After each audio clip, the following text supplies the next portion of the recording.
அப்பா வந்து அப்பாவாக இருப்பாங்க, இன்னொரு பக்கம் ஒரு தாய்மை உணர்வு அவங்களுக்குள்ள இருக்கும் எப்போதுமே. அப்புறம் விசாரிப்பார், எல்லாருமே விசாரிப்பாங்க. யார் உடம்பு சரியில்லைனாலும் அவங்க விசாரிப்பாங்க.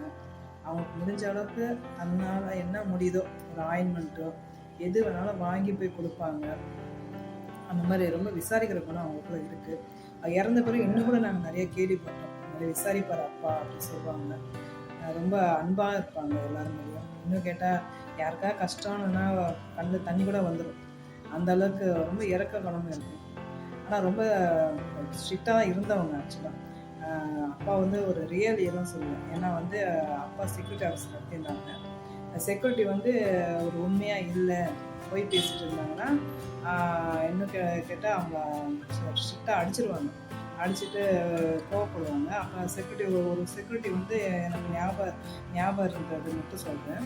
ஒரு செக்யூரிட்டி வந்து, நீங்கள் அடிச்சிட்டிங்களா, எங்கள் ஏரியாவுக்கு வாங்க, நான் அவங்களை பார்த்துக்கிறேன் அப்படின்னு சொல்லிட்டு இதோ வரேன்னு சொல்லிட்டு ஒரு 1/2 மணி நேரத்தில் அந்த ஏரியாவுக்கு போய் நின்னாங்க. சிங்கிளாகவே இப்போ நின்னாங்க. ஆனால் அவர் வரல. இந்த மாதிரி ரொம்ப போல்டாக இருப்பாங்க, உண்மைக்கு கரெக்டாக நிற்பாங்க அவங்க. அப்போ ஆனால் வந்து ஆண்டுக்குள்ளே வர வர ரொம்ப தாழ்மையாயிட்டாங்க. ட்ராக்ஸ்லாம் கொடுக்க ஆரம்பிச்சும்போது ஒருத்தர் வந்து அவரை தரன்னு பிடிச்சி இழுத்துட்டு வந்திருக்காரு. காலரை பிடிச்சி அப்படி இழுத்துட்டு வெளில விட்டுருக்காரு. ஆனாலும் அப்பா ஒன்றுமே செய்யலை. ஏன்னா அப்பா வந்து எப்படி இருந்தாலும் அப்படியே மாறிட்டார். ஆண்டுக்குள்ளே வரப்போ ரொம்ப தாழ்மையாக மாறிட்டார். அதுதான் எனக்கு ரொம்ப ஞாபகம் இருந்துச்சு. இன்னும் அநேக சொல்லலாம் அப்பாவை பற்றி. Okay, thank you.